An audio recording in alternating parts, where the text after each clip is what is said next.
Split push. To send someone to another lane so that they can create pressure by themselves. It's a simple macro concept that can allow anyone from the average Joe to a professional player on the world stage to carry their games. Hello summoners, and welcome to another one of our tutorials. In this video, we are going to teach you everything that you need to know about split pushing. It's a concept that many players want to understand, think that they understand, or fully understand, but want to improve upon it. By the end of this video, you'll be prepared to use split pushing or your understanding of it to help you win some more games. Let us know in the comments down below if you have any feedback or suggestions as well. But before we get started, make sure that you go to ProGuides.com if you want to see huge improvements in your rank. We upload video guides similar to this one on our website every single day. As of now, we're currently uploading a challenger gameplay analysis for every single champion, so make sure to click that link below. Also, we have an exclusive coaching feature called InstaPro, which provides instant, on-demand 24/7 coaching from the best of the best. Trust me guys, you don't want to miss out on this, so sign up today. Now, with that being said, let's jump into it. Now, before we even talk about it, let's talk about why we split push. The main reasons we split are to create pressure and to maximize gold income. Now, there can be some secondary reasons, such as a champion being better suited for that than team fighting. It can be difficult to win team fights because one team is behind, or simply that one player on the team is so strong that they can beat their direct opponent or even multiple members of the enemy team by themselves. So let's talk about when to split push. A question that's bound to come up is, when should I split? The answer to this is always going to vary by game and is also based on your understanding of it. Some people conceptualize split pushing as crashing waves into turret, diving their opponent, and then suddenly picking up a triple kill under the enemy's fountain. We just mentioned this, but remember that split pushing doesn't always have to net you turrets. A lot of low elo players tend to ARAM because they don't know what to do. This is inefficient because you'll lose revenue from 2 lanes and force 3 players to split gold in a single lane. If you're one of those players, then the answer is always. Some may not consider farming a separate lane split pushing, but others definitely would, because they're doing something independently. Regardless, what we're trying to say is that you need to enter a separate lane at some point in every game. If your team is ever in a situation when they're splitting farm in one lane between several carries, while another lane is bleeding minions, something is likely wrong on a fundamental level. You should always be making attempts to pick up side lane farm when it's appropriate so that you don't have to split resources. There is a little bit more to it than that, but we need to talk about a lot of other stuff first to understand it, so that'll come later in the video. Now on with the how portion. So split pushing is a simple to execute technique, but tremendously difficult to execute well. It comes in 2 variants, 1-3-1 when you have 2 split pushers so you can pressure every lane simultaneously, and 1-4 when you have 1 split pusher so that you have more pressure on neutral objectives. To begin split pushing, all you need to do is go to a lane by yourself and push it. To split push effectively, we need to discuss the trickier concepts. Where do you split push? What's the best way to execute it? And all the other good stuff. That's going to depend on a lot of factors. First, we need to differentiate split pushing with teleport from without it. When you have teleport, you have more freedom to commit to pushing for turrets, as well as the ability to be anywhere on the map. If the enemy team engages, you can match with teleport and be there to assist your teammates. Regardless of the state of objectives across the map, you can pretty much do whatever you want if you have teleport up. Ideally, however, you'll usually want to take advantage of this fact by split pushing in the lane furthest from whatever objective your team is applying pressure. If Baron is what both teams are fighting over, you can split bottom because this creates pressure on the opposite side of the map. In the case that enemies respond to your pressure, they'll have to travel away from Baron if they want to make a play bottom. When splitting without TP, you have a lot less freedom. You need to understand that you'll almost always be trading objectives if you ever commit to splitting without TP. Also, you need to understand that that's completely fine. With it, you could be omnipresent and have all pressure on all parts of the map. Without it, you're constricted to wherever you are on the map. This just means that if the enemy team goes for an objective, you need to push a turret to compensate. In a situation where an objective is vital and must be taken, you can still push the lane furthest away from it, but you'll need to immediately roam afterwards. That way you'll be in position to participate in any big fights. Next up, let's talk about proper execution,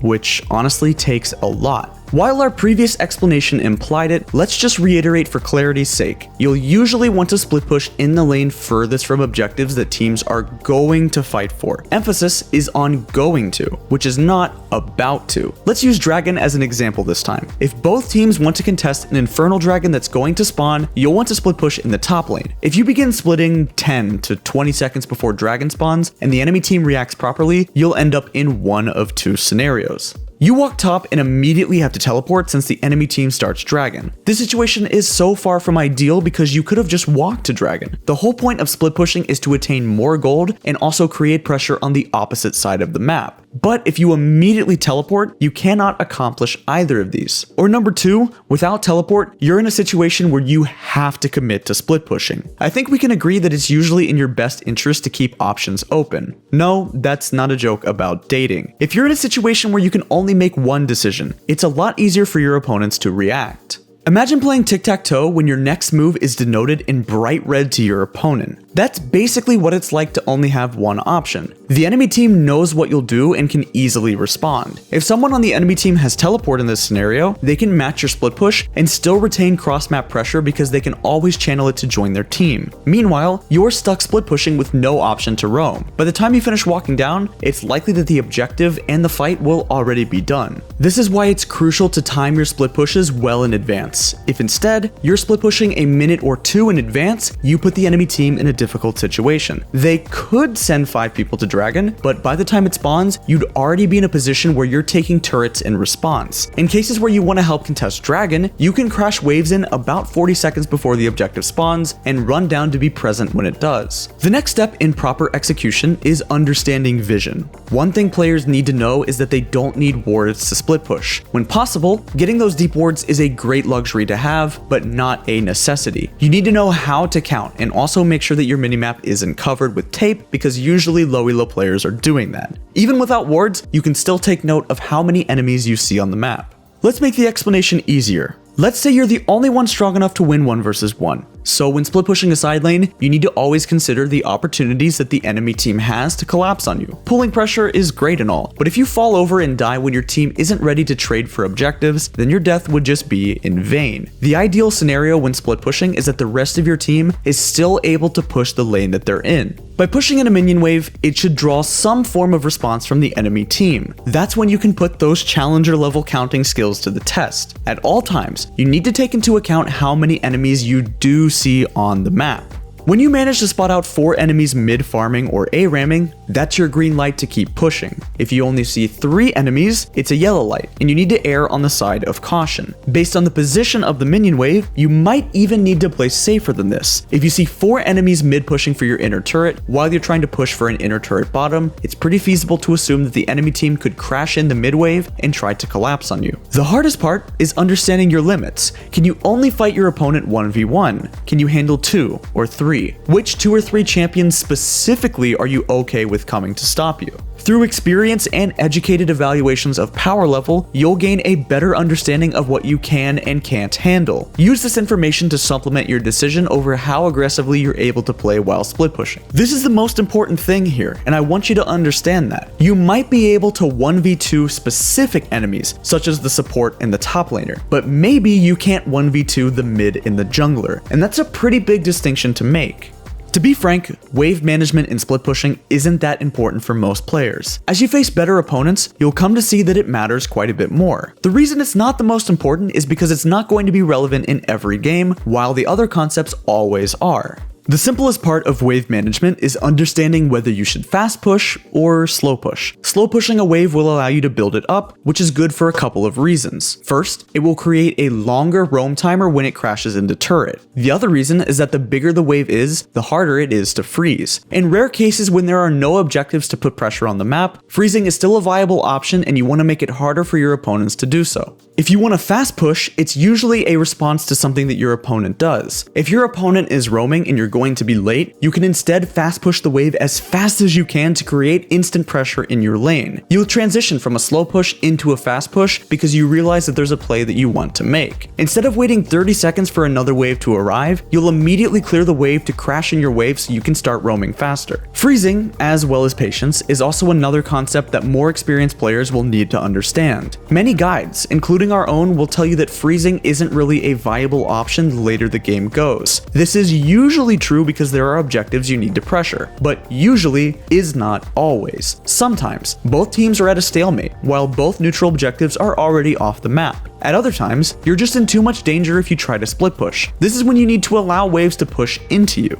In these specific scenarios, pushing can be a death sentence. Even if you can push in a wave without dying, your opponents can freeze the wave with the pressure advantage their team has, and now you've lost a source of income until they break the freeze themselves. Instead, you'll need to consider the option of allowing a wave to push into you so that you can be the one freezing it, or just so that it's in a safer spot to farm. Congratulations, you've got the hardest stuff out of the way. The easy part is doing it. To actually use split pushing as a way to win games, all you need to do is make sure that every time you split push, you're getting something out of it. While every situation will be different, here are some general guidelines. In a 4-1 scenario, the enemy team will either mirror you or group up as 5. If they group as 5, you need to immediately start pushing and force someone to match you. If they don't come for you, continue hard pushing and take as many turrets for free. This puts the enemy team on a timer and in a really bad spot, where they have to dive your team or force an objective. Remember earlier when we talked about how you always want to keep your options open? Well, the same thing here applies. In this scenario, you have great options, while your opponent's only option is to force something. You can either commit to splitting, or in an attempt to stop the enemy team's play, you can look to flank. While your adversaries are forced to take a risk, you have the option to respond to. When they do mirror you, there are 2 scenarios. The first is just to keep pushing and hitting turret, while the other is the opposite. You don't have to pressure the turret in the lane that you're splitting.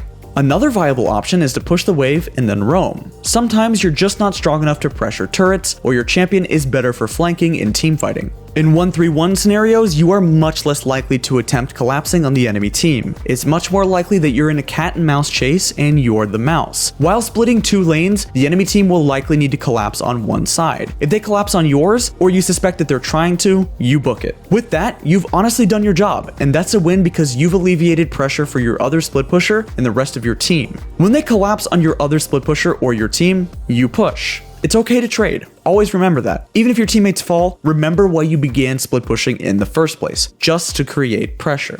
When the enemy team is so focused on making a play away from you, you need to make them regret it by punishing them and taking turrets, possibly even an inhibitor, or in best case scenarios, the game. When executed perfectly, you'll put your opponents on a wild goose chase where they lose something every time they fail to catch their prey. If you're trying to commit harder, that's when we can't give you a yes or no answer. The only absolute answer is that you should have some reason for why you want to push for a turret. Always have some kind of reason, because that reason can help you create a game plan. So here are some examples. My team currently loses a 5v5, so teamfighting doesn't make any sense. I should split push and draw pressure so that my team can win with a numbers advantage, or so that I can take turrets while my team holds their turret. I want to push in my lane and force someone to come farm under turret. While they farm under turret, I can force a 5v4 fight. If we manage to pick up free kills, we can force Baron, continue pushing, or recall and repeat the exact same process. I'm so strong that I can 1v3, so I want to bait the enemy team into trying to fight me and take members off the map. With some of them dead, I can continue to apply pressure in my lane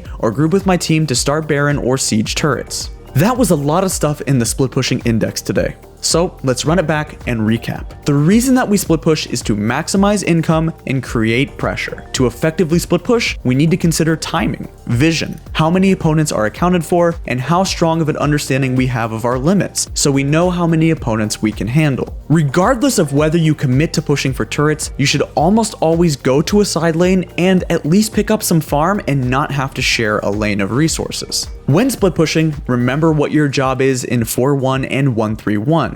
You don't always have to get turrets. Roaming and or drawing pressure still means that your split pushing was successful. Thank you so much for watching. That concludes our split pushing tutorial. If you want more content to help you improve, check out ProGuides.com, where we've teamed up with pro players to create guides designed to help you take your game to the next level. Also, keep an eye out on our YouTube channel, where we're constantly uploading every single day with new content just like this. Good luck on the Rift, and we will see you all next time.